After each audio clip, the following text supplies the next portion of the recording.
Es un gusto saludarles nuevamente. En un par de vídeos anteriores les hablé sobre la importancia de salir de las grandes ciudades. Y claro, esta propuesta no aplica para todas las personas. Cada cual tiene su visión de mundo. La vida tan artificial generada a lo largo de muchos años, principalmente en las grandes ciudades, en las grandes urbes, nos ha alejado de lo esencial. Y un pueblo alejado de lo esencial es altamente vulnerable. Ser dependiente de alguien de poca solvencia ética es un suicidio. La amoralidad del ser humano del presente nos debe llevar a estar muy atentos, muy alertas sobre las cosas que se avecinan para anticiparnos. Por tal motivo, no debemos regalar nuestra atención, repito, no debemos regalar nuestra atención hacia aquellas cosas que aletarguen nuestra capacidad de discernimiento. El demonio no es tosco, es astuto y buscará distraerlo de las cosas significativas. En días nebulosos debemos abrir bien los ojos. Y ahora es uno de esos días donde la visibilidad es escasa. Este video tiene la finalidad de anticipar posibles escenarios. Y repito, posibles escenarios. De ninguna manera es conspiracionista o catastrofista. Tampoco pretende sembrar miedo. El objetivo es compartir ciertos conocimientos acumulados a lo largo ya de muchos años de fuentes diversas. Entre ellas personas y grupos muy singulares con conocimientos privilegiados, pero que por ahora prefiero no dar nombres ni detalles. Y creo que ni siquiera por ahora es importante. Debo aclarar que no tengo nada en contra de las grandes ciudades. Yo he vivido por más de 50 años en la enorme, muy complicada, pero a la vez bella Ciudad de México. Es mi hogar y realmente la estimo mucho. Creo que difícilmente podemos cuestionar los beneficios de vivir en una gran ciudad.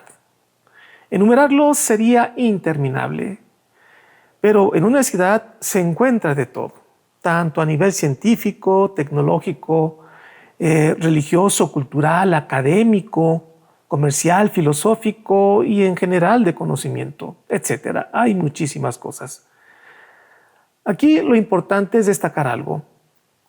Una ciudad puede ser muy amigable o tremendamente peligrosa, según el estado en que se encuentre. Si existe estabilidad, no solamente a nivel nacional, sino también a nivel internacional, porque ahora lo nacional de cualquier país depende de lo internacional, lo estamos viviendo ahorita con el conflicto mundial que se está llevando a cabo. Pero además de una estabilidad personal también, que es muy importante, se requiere todo tipo de estabilidades, incluido por supuesto el económico. Pues cuando funciona así, con una estabilidad total, pues una ciudad suele ser más o menos amigable y relativamente segura. Sin duda, cada ciudad tiene un estado particular. Por ejemplo, la Ciudad de México, que es donde yo vivo, tiene una geografía complicada.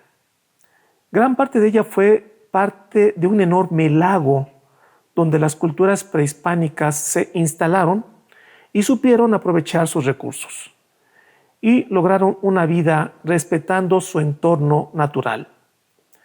Pero los españoles, a su llegada y después de la conquista, comenzaron una lucha por rellenarlo y desecarlo. Y finalmente lo lograron. Acabaron con el lago. Por lo tanto, la Ciudad de México tiene un suelo poco firme. Si a esto sumamos que nos hallamos en una zona volcánica, entre ellos el volcán, el más famoso, que es el Popocatépetl, que ha estado en peligrosa actividad desde hace ya varios años, Pues el resultado son los catastróficos sismos que hemos tenido que padecer aquí en la Ciudad de México. Y, ¿por qué no? También no se descarta una posible erupción. Bueno, a mí me tocó ir a sacar muertos de edificios caídos en el terremoto de 1985. Expertos en el tema mencionan que los mantos acuíferos que sostienen la Ciudad de México bajan 13 centímetros cada mes. Esto está provocando un peligroso hundimiento progresivo. Entonces, pues es muy sencillo, imagine tremendos edificios que hay sobre la ciudad, camiones pesados y el peligro latente de poderosos sismos, pues sencillamente no es nada confiable vivir aquí en la ciudad. Igual ocurre algo mañana, igual ocurre algo en 100 años. Difícil predecirlo. Si a esto sumamos alrededor de, ¿cuántos somos? Creo que alrededor de 10 millones de habitantes aquí en la Ciudad de México, en un espacio tan pequeño, pues cualquier movidita del tapete se vuelve tremendo. En fin, la Ciudad de México tiene enormes bellezas, pero igual enormes problemas. En su estado actual pende de un hilo. Mientras nadie mueva un poquito el tapete, pues pudiera aparentar que todo está bien. Pero evidentemente no es así. La Ciudad de México, como muchas otras ciudades, son como dos trenes que viajan en sentido inverso por la misma vía. Pues tarde o temprano chocarán. El problema se agudiza cada día más. Pero bueno, yo mejor prefiero aquí ya pararle ahí porque no quiero profundizar en la problemática de la ciudad. No es el punto, no quiero alejarme tanto porque luego los videos se me van muy largos. Si su ciudad es estable y no tiene estos u otros riesgos y le gusta la vida citadina, pues ¿para qué ir a sembrar lechugas? ¿Para qué ir a cosechar jitomates? Pero claro, mientras sea estable, una crisis pondrá en evidencia sus debilidades. Antes del COVID había cierta estabilidad. Nadie o pocos esperábamos una crisis como la ocurrida y que aún no termina. Como tsunami recibiremos el golpe económico de retorno igualmente dañino, si no es que hasta más grande. Yo tengo amigos y parientes que para nada irían a vivir al campo o a poblados pequeños. Aman esta vida citadina. Y reitero, las ciudades son más o menos vivibles en ausencia de una crisis. Ok, yo creo que cada cual deberá reflexionar si le es conveniente salir de la ciudad. Finalmente, las condiciones de cada quien son muy diferentes y además cada persona o familia actuarán de acuerdo a su propia visión de la realidad. Podemos salir para simplemente vivir una vida más lenta y tranquila. También puede ser por salud. Por ejemplo, a mis padres de familia les indicaron salir de la ciudad, pero era por la presión arterial y tuvieron que ir a un lugar más bajo. También por cuestiones de empleo. Muchos estamos aquí por cuestiones de empleo.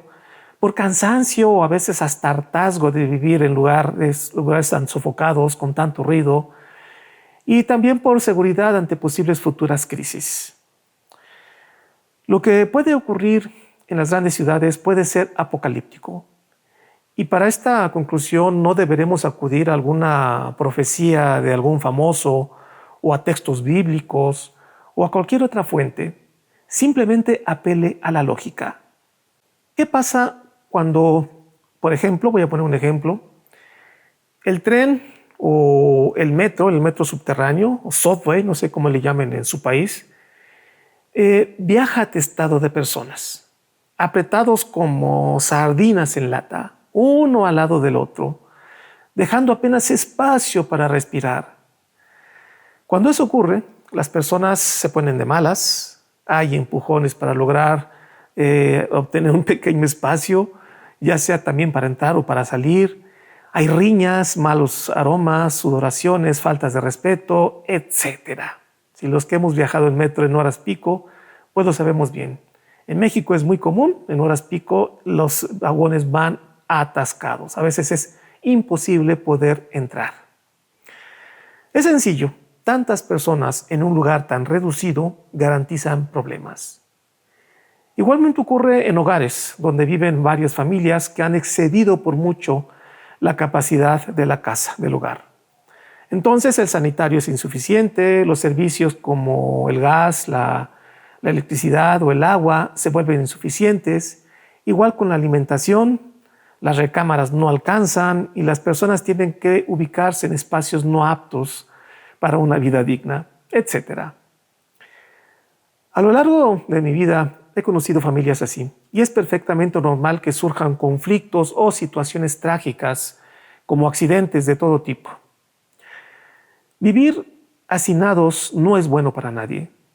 Tarde o temprano surgen problemas.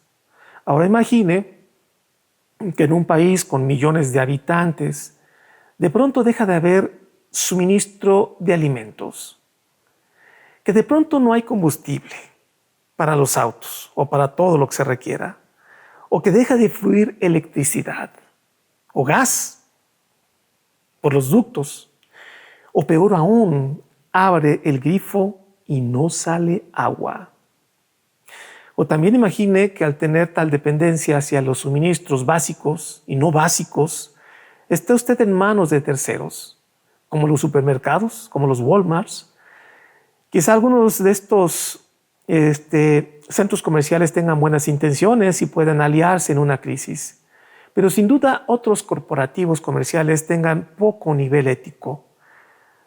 Aquí, en la Ciudad de México, ha ocurrido que por vandalismo colectivo han tenido que cerrar centros comerciales. Eso fue ya uno de los primeros avisos.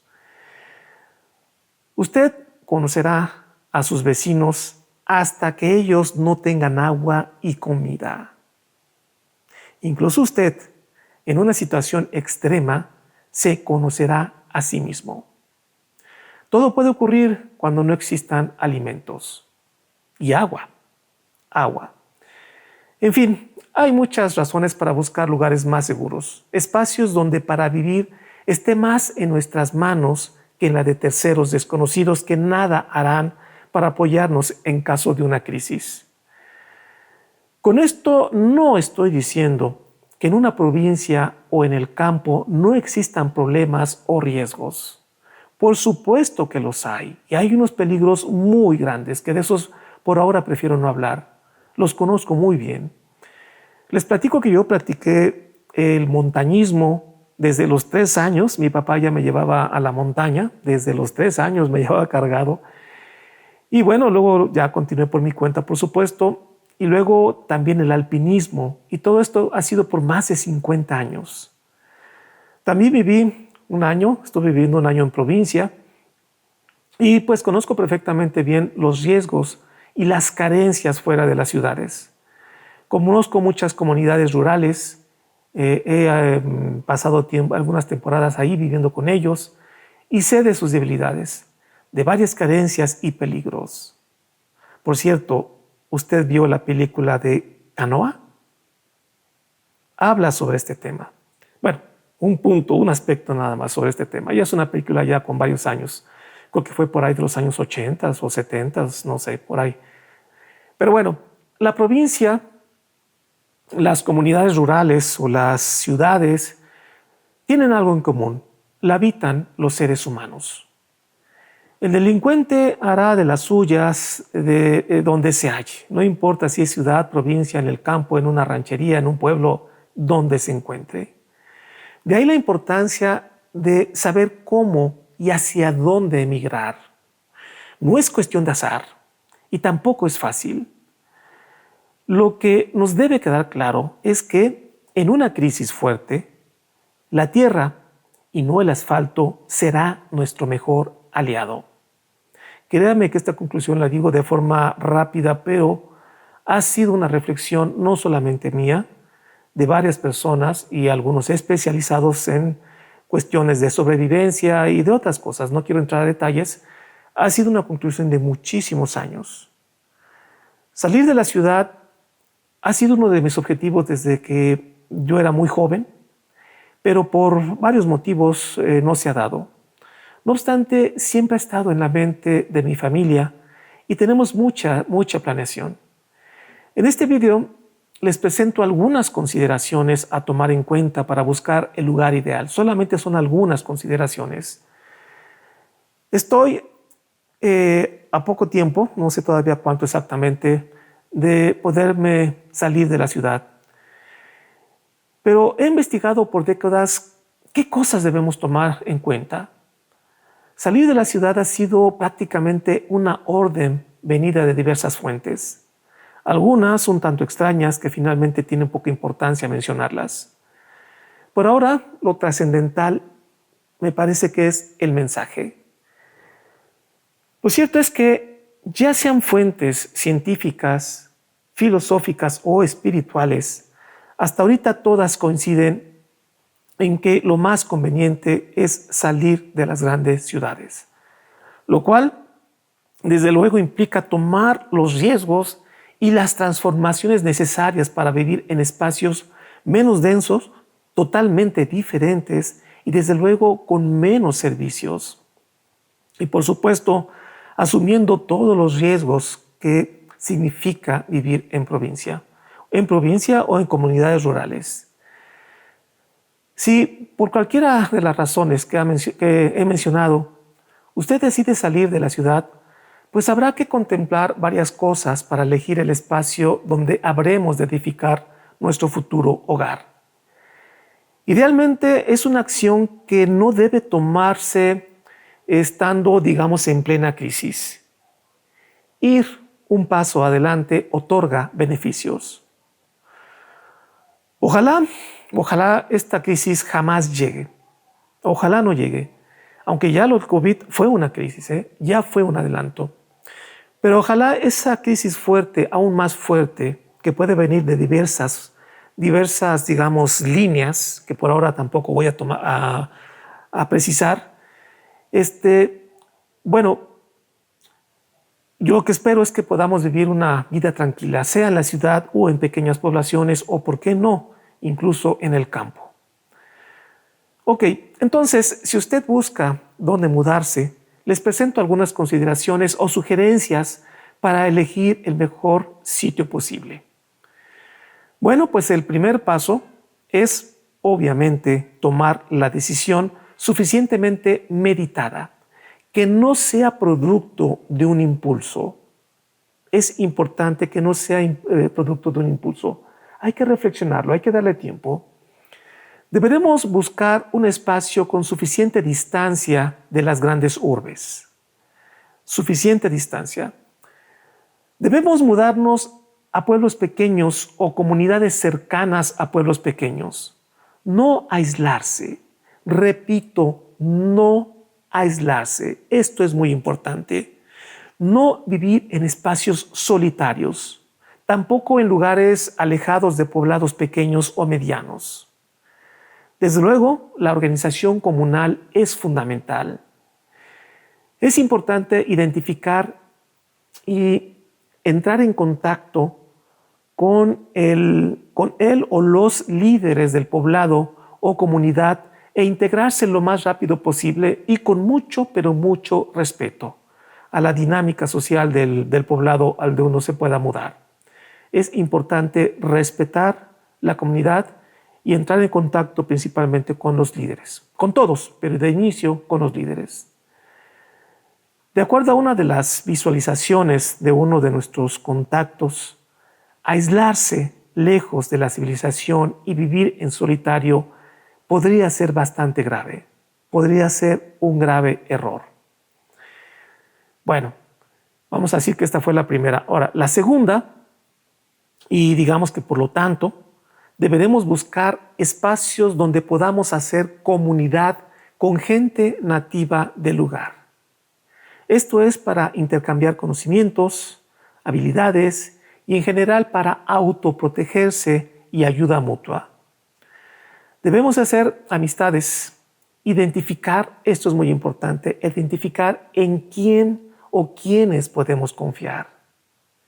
Esto es muy importante en lugares, en poblados donde hay tradiciones religiosas o costumbres establecidas muy arraigadas.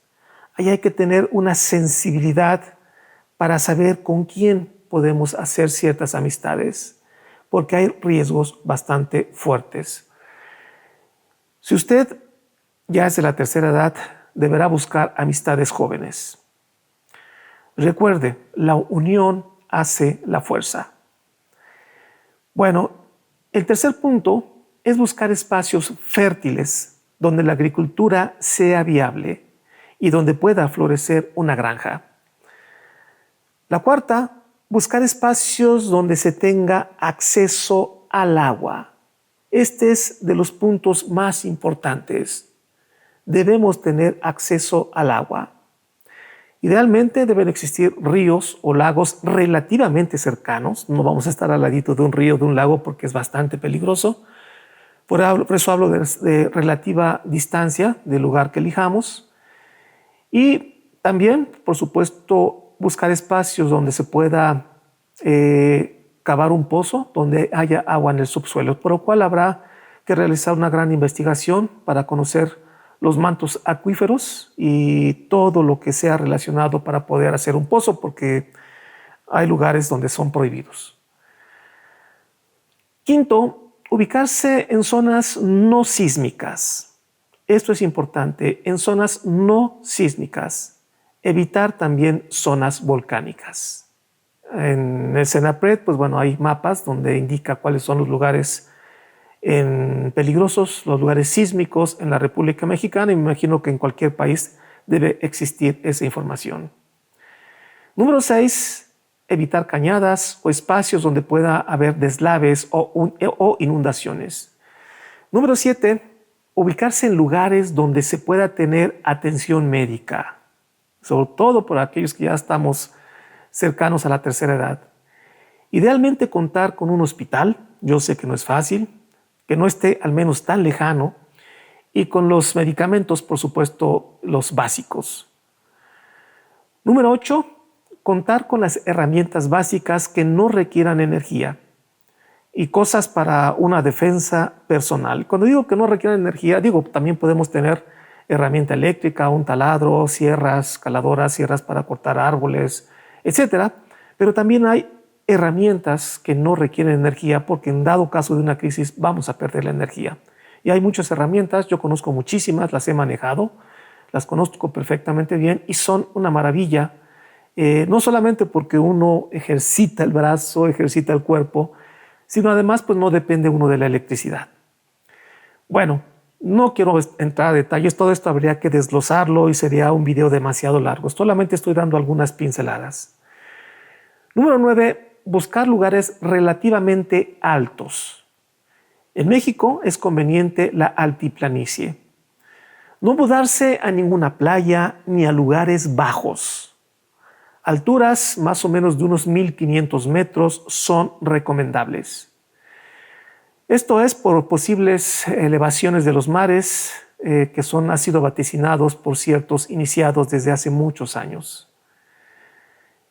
Y no solamente por cuestión de los mares, también por otras situaciones que también por ahora no quisiera precisar. Número 10. Deberán contemplarse necesidades particulares.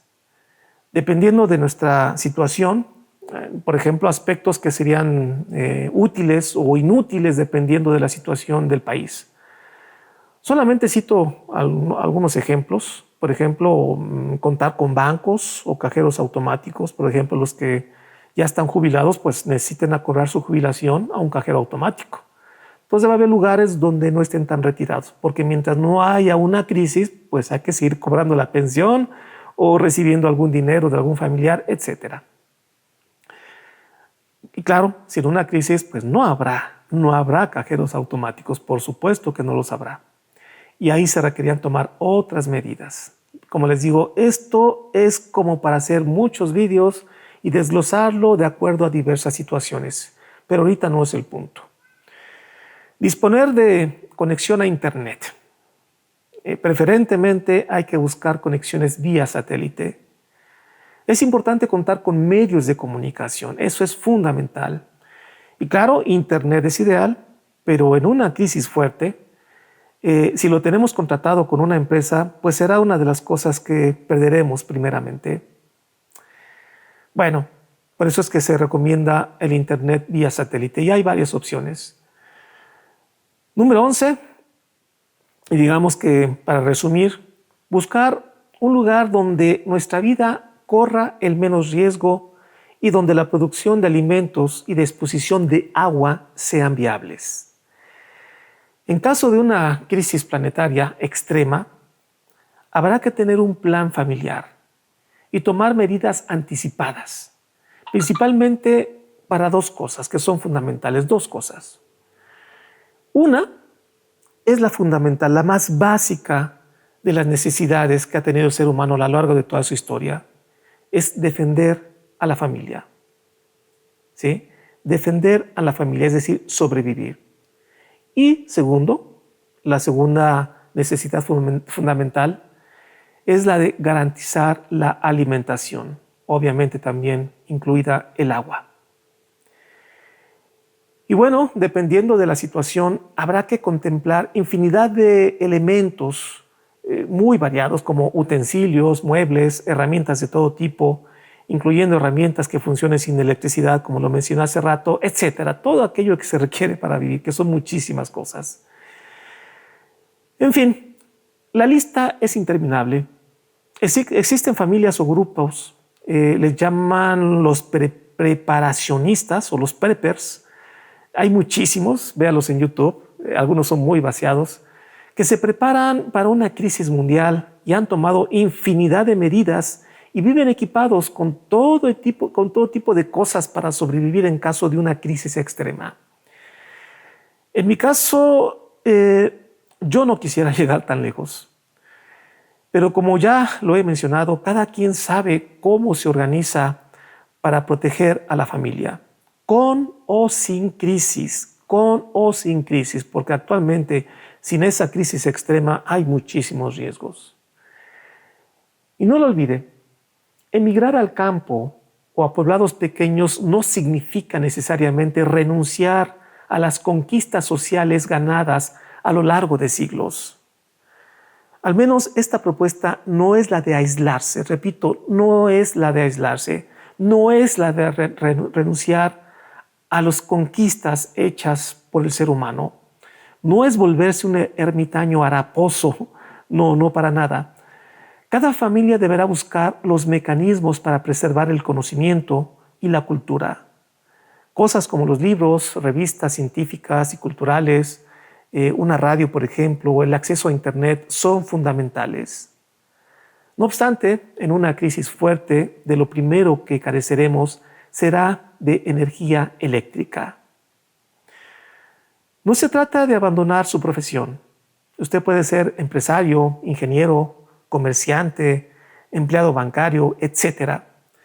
Pero en su vida íntima, familiar, gozar de un espacio natural y amplio donde pueda conectar con la naturaleza y tener su propio huerto o granja para un desarrollo integral espiritual sería fundamental, sería maravilloso. Nadie desea enfrentar una crisis, eso es obvio. Hacemos todo lo posible para que no ocurra. Sin embargo, y desafortunadamente, no depende de nosotros. Y lo estamos viendo con el conflicto mundial de los que han ocurrido y este actual. Porque no debemos perder la memoria. Por eso que les digo, estudiemos la historia. Como les dije en anteriores videos, la guerra no es entre Ucrania y Rusia, sino es más bien una guerra cultural, política, económica. Principalmente es una contienda geopolítica por el poder y por la imposición de una visión de mundo. Este conflicto tiene décadas, y quizá dure cientos de años. Y en este conflicto poco podemos hacer nosotros. Así es que no depende de un acuerdo entre usted y yo para definir el rumbo del mundo. Dependemos de la mucha o de la poca o de la nula inteligencia y sabiduría de terceros que se hallan detrás del telón. Y ahí es donde las cosas se vuelven nebulosas. Lo cierto es que estos que deciden el curso del mundo se han atrevido, y lo siguen haciendo, a provocar guerras, hambrunas, caos económico y quizá hasta pandemias. Pareciera que una de sus técnicas es revolver las aguas para tener pesca abundante. En fin, esto es muchísimo más profundo de lo que aparenta. Esta historia no se ha acabado. Soy el profesor Javier Posada y que la luz de la verdad ilumine su camino. Hasta la próxima.